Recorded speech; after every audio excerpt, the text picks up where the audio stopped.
Many gardeners encounter this issue during plant growth. This situation is sometimes related to potassium deficiency. Common indications include symptoms primarily appear on older leaves and only begin to affect younger leaves when the deficiency becomes severe. Mild potassium deficiency usually starts with slight yellowing along the leaf margins and tips, followed by browning or scorching of the leaf tips.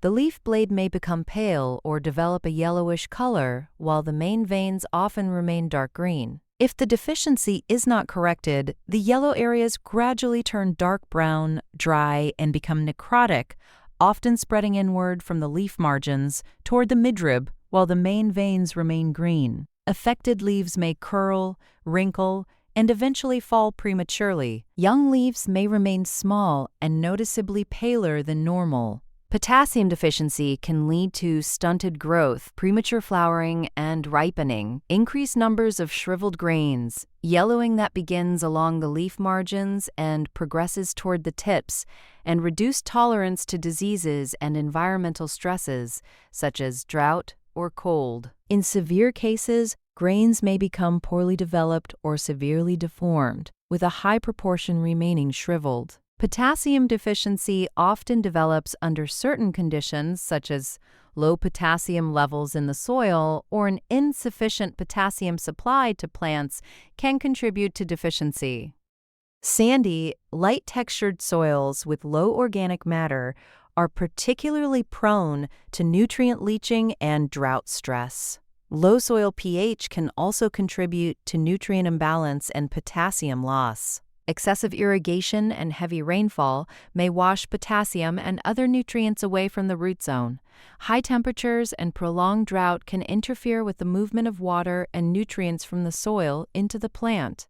Imbalances involving other nutrients, including excessive phosphorus, magnesium, or iron, can also interfere with potassium uptake. Potassium plays an essential role in regulating water movement, maintaining plant tissue strength, and supporting gas exchange and other physiological processes.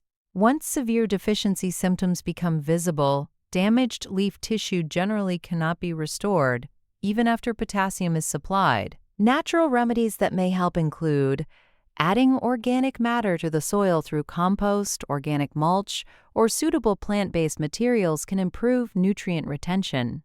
Wood ash is also a natural source of potassium and may be used in appropriate amounts. Limbing acidic soils when necessary can help reduce nutrient leaching and improve the soil's ability to retain potassium. If the condition continues to spread, some treatments may involve other suggestions. For better prevention in the future, highly acidic or alkaline soils can reduce the availability of essential nutrients and trace elements. When necessary, test the soil pH and determine whether linning is appropriate to bring the soil closer to a suitable range. Choose plant varieties that are efficient at absorbing potassium when available.